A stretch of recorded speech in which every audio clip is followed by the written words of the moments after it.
Good evening, students. This is Santosh Kumar Sinha, your English faculty, and welcome to my channel that is called ज्ञान गुरु English. आपके सामने मैं एक questions लेके आया हूँ एसएससी का सेंटेंस रीअरेंजमेंट, जो कि एग्जाम पॉइंट ऑफ व्यू से बहुत ज़्यादा इंपॉर्टेंट होता है। तो चलिए उसको देख लेते हैं कि क्वेश्चंस क्या है और उसका सोल्यूशंस क्या है। और इसके पहले भी मैं एसएससी का सेंटेंस रीअरेंजमेंट करा चुका हूँ और फिर आज भी करवा दे रहा हूँ। और ये सारा है एसएससी सीजे लेवल का, ग्रेजुएट लेवल का। तो देखते हैं कि क्वेश्चंस क्या है और इसका आंसर्स क्या होगा। और एक चीज़ और जान लीजिए, इसमें मैं आपको बता चुका हूँ कि सेंटेंस रीअरेंजमेंट जो एसएससी लेवल का होता है उसका पहला क्वेश्चन और लास्ट क्वेश्चन सजा होता है, यानी कि फर्स्ट और सिक्स सजा होता है। बाकी बीच का जो चार होता है पी क्यू आर एस, यही आपका पारा जम्बल हो जाता है। उसी को ग्रामेटिकली हम लोग को प्रॉपरली सजाना होता है, उसके बाद उसको ऑप्शन से मैच कर देना होता है। तो चलिए पैसेज को पढ़ लेते हैं ध्यान से और उसको देखते हैं कि कहानी को कैसे हम लोग आगे बढ़ाएंगे। So let's read question number 1। जो ओपनिंग सेंटेंस है उसको देख लेते हैं। और ओपनिंग सेंटेंस हमेशा नाउन से स्टार्ट होता है, जैसा कि आपको पता है कि हमेशा ओपनिंग सेंटेंस नाउन से स्टार्ट होता है। यहाँ पर डेमोक्रेसी है जो कि नाउन है। Democracy is the primary goal of our Indian constitution. एक बार और देखते हैं, democracy is the primary goal of our Indian constitution, यानी कि कोई भी इंडियन कॉन्स्टिट्यूशन का हमारा मतलब डेमोक्रेसी जो होता है ना, इंडियन कॉन्स्टिट्यूशन का प्राइमरी गोल होता है। डेमोक्रेसी हमारा इंडियन कॉन्स्टिट्यूशन का प्राइमरी गोल होता है, ठीक है। ये अपने आप में सेंटेंस सजा हुआ है।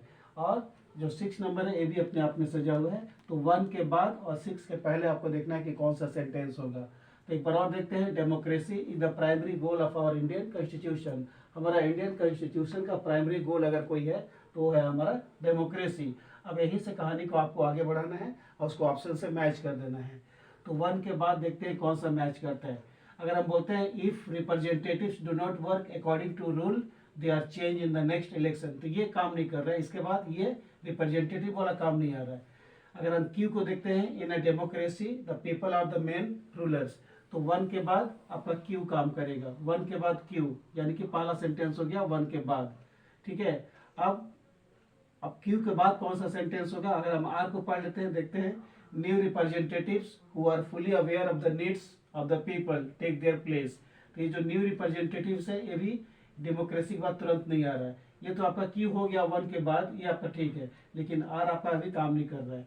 तो 1 के बाद एस मेरा काम कर रहा है, they rule through their elected representatives, यानी कि वे लोग इलेक्टेड रिप्रेजेंटेटिव के द्वारा काम करते हैं। तो 1 के बाद क्यू हो गया और क्यू के बाद हमारा एस हो गया। तो चलिए देखते हैं कि किस ऑप्शन में हमारा क्यू और एस है। तो देखते हैं Q S P R, B is the correct answer of question number 1, Q S P R. एक बार इसको पूरा मीनिंग में बता देता हूँ। Democracy is the primary goal of our Indian constitution. उसके बाद में बोलते हैं in a democracy the people are the main rulers. 1 के बाद ये हो गया, उसके बाद एस हो जाएगा, they rule through their elected representatives. वे लोग जो रूल करते हैं ना, इलेक्टेड रिप्रेजेंटेटिव के द्वारा वो लोग मतलब शासन करते हैं। उसके बाद में पी में बोलता है if representatives do not work according to rule. अगर रिप्रेजेंटेटिव्स अकॉर्डिंग टू रूल काम नहीं करते हैं then they are change in the next election. तो आपको पता ही है कि अगर कोई भी रिप्रेजेंटेटिव वहां तक पहुंचता है, जिसको हम लोग वहां तक पहुंचाते हैं सीट तक, चेयर तक, वो अगर हमारी इच्छा के अनुसार काम नहीं करता है तो उसको अगला इलेक्शन में हम लोग उसको चेंज कर देते हैं। यानी कि सारा पावर पब्लिक के ऊपर में होता है। जैसे किसी भी पीएम किसी भी सीएम को हम लोग इलेक्ट करके वहां तक पहुंचाते हैं, वो अगर काम नहीं करते हैं तो हम लोग उनको अगला इलेक्शन में चेंज कर देते हैं। ये हो गया आपका मतलब थर्ड सेंटेंस हो गया। और लास्ट में हो गया are, new representatives who are fully aware of the needs of the people, यानी कि नया रिप्रेजेंटेटिव्स जो लोगों को नीड्स के बारे में पूरी तरह से सतर्क है, वो लोग उनका प्लेस ले लेते हैं। और 6 में बोलता है दस इन अ डेमोक्रेसी, इसलिए डेमोक्रेसी में the responsibilities of the people are great. एक बार और, thus in a democracy the responsibilities of the people are great. इसलिए कोई भी डेमोक्रेटिक कंट्री में जो लोगों का जो रिस्पॉन्सिबिलिटीज होता है वो बहुत ज़्यादा होता है। यानी कि सारा पावर पीपल के ऊपर में डिपेंड करता है। पब्लिक के हाथ में कोई भी चूज होता है, मतलब किसी भी लीडर को हम लोग अगर चूज करके वहां तक पहुंचाते हैं तो मतलब लीडर के हाथ में नहीं होता है, पब्लिक के हाथ में होता है। अगर लीडर हमारी इच्छा के अनुसार काम करता है तो उसको हम लोग रखते हैं 5 साल के लिए।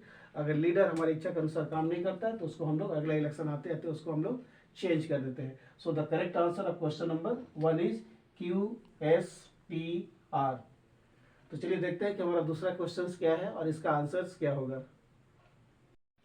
तो चलिए देखते हैं कि हमारा क्वेश्चन नंबर 2 क्या बोलता है और उसका सोल्यूशंस क्या होगा सेंटेंस रीअरेंजमेंट का। तो इसको ध्यान से हम लोग पैसेज को पढ़ लेते हैं। इन द ईयर 1857, यानी कि पूरी कहानी 1857 की है। In the year 1857 fighting broke out all over the country, यानी कि 1857 में ये जो सिपाही विद्रोह हुआ था ना, पूरा देश में भड़क गया था, एकदम आग लग गया था पूरा देश में। Once again, in the year 1857 fighting broke out all over the country, पूरा देश में सिपाही विद्रोह का जो आग था ना वो जल रहा था एकदम। अब यही से कहानी को सजाना है। ये फर्स्ट और 6 सजा हुआ है। अब फर्स्ट के बाद और 6 के पहले देखना है कि कौन सा सेंटेंस हमारा मैच कर रहा है। तो क्या बोलता है, in the year 1857 fighting broke out all over the country. 1857 में जो फाइटिंग था ना वो पूरा ऑल ओवर देश में, ऑल ओवर इंडिया में फैल चुका था। लोगों में एकदम गुस्से की भावना था। अब 1 के बाद सजाना है कि 1 के बाद क्या होता है। 1 के बाद हो जाएगा, 1 के बाद हमारा पी काम कर रहा है। In the month of March, March के महीना में, मतलब साल वही था। In the month of March 1857, साल वही था लेकिन मंथ मार्च था। British troops attacked the fort in Jhansi, अंग्रेजों का जो ट्रूप्स था ना वो झांसी में उनका किला को अटैक किया था। In the month of March 1857 British troops attacked the fort in Jhansi, अंग्रेजों का जो ट्रूप्स था वो झांसी को अटैक किया था 1857 इन द मंथ ऑफ मार्च। उसके बाद पी के बाद हमारा एस काम कर रहा है। द ब्रिटिश फॉट बैक, मतलब जितने भी ब्रिटिशर्स थे वो लोग मतलब बहुत बहादुरी से लड़ाई लड़ रहे थे, मतलब पूरी ताकत लगा दिए थे एकदम लड़ाई लड़ने में। और हमारी जो रानी थी, झांसी की रानी, वो भी कम नहीं थी, वो पूरा एकदम वो भी बहादुरी से लड़ी और उनको लास्ट में एकदम हरा के ही दम ली। तो उसी के बारे में पूरा कहानी है। तो 1 के बाद हमारा पी काम कर रहा है, अब पी के बाद में हमारा एस काम कर रहा है, उसके बाद में आर काम कर रहा है। Thousands of people they are badly killed on both side, यानी कि ये तो जानते ही हैं कि जब भी कोई वार होता है तो उसमें दोनों साइड से लोग मारे जाते हैं। तो thousands of people they are badly killed on both side, दोनों साइड से हजारों की संख्या में लोग मारे गए थे। तो हमारा मिल गया पी क्यू आर, और उसके बाद नहीं, पी आर एस मिल गया हमारा। अब हम क्यू देखते हैं। Everywhere the people rose in rebellion, rebellion means होता है कि सभी लोग एकदम मतलब आक्रोश मूड में आ गए कि हमें अंग्रेजों से लड़ना है और हमें अपने देश को बचाना है एकदम। Everywhere the people rose in rebellion, सभी जगह लोगों में एकदम आक्रोश की भावना था अंग्रेजों के खिलाफ। उसके बाद लास्ट में बोलता है 6 में, the troops of Rani fought back bravely and defeated them, Rani का भी जो ट्रूप्स था ना, जो टीम था, अंग्रेजों से कम नहीं था, वो भी खूब बहादुर होकर के उनसे लड़ी और उनको बुरी तरह से परास्त कर दी। तो ये हमारा कहानी का पूरा पैसेज का मीनिंग है। तो इसका करेक्ट सीक्वेंस हो गया ए, पी एस आर क्यू। 1 के बाद क्या काम कर रहा है, पी, उसके बाद एस काम कर रहा है, उसके बाद में आर काम कर रहा है और उसके बाद लास्ट में क्यू काम कर रहा है। और 6 नंबर तो सजा ही हुआ है। The troops of Rani fought back bravely and defeated them, Rani का जो ट्रूप्स था, रानी का जो मतलब लोगों का टीम था, वो अंग्रेजों से एकदम बहादुरी से लड़ा और उनको लास्ट में हरा के ही दम लिया। So the correct answer of question number 2 is a, P S R Q is the right answer of question number 2। तो इसी तरह से हम लोग सेंटेंस रीअरेंजमेंट को सजाते हैं। इसका ट्रिक्स है कि पहले हमारा ओपनिंग सेंटेंस होता है, ओपनिंग सेंटेंस आपको नाउन से स्टार्ट होता है, उसके बाद उसको सपोर्टिंग सेंटेंस होता है, लास्ट में उसको हम लोग फिनिशिंग करते हैं। तो एसएससी का जो सेंटेंस रीअरेंजमेंट आता है उसका पहला सेंटेंस और 6 सेंटेंस सजा होता है। आपको बीच का जो 4 होता है पी क्यू आर एस, यही आपस में मिक्सअप हो जाता है और उसी का आपको ग्रामेटिकली सजाना पड़ता है और उसको पैसेज से ऑप्शन जो रहता है उसको मैसेज मतलब उसको हम लोग मिल जाता है और हम लोग सही आंसर उसको टिक मार देते हैं। ठीक है, तो फर्स्ट और लास्ट सजा रहता है, बाकी पी क्यू आर एस आपको जंबल रहता है, उसी को हम लोग ग्रामेटिकली सजाते हैं और जो ऑप्शन में रहता है उसको हम लोग मैच कर देते हैं, यही मैसेज मिलता है। So I think it's enough for today, more tomorrow.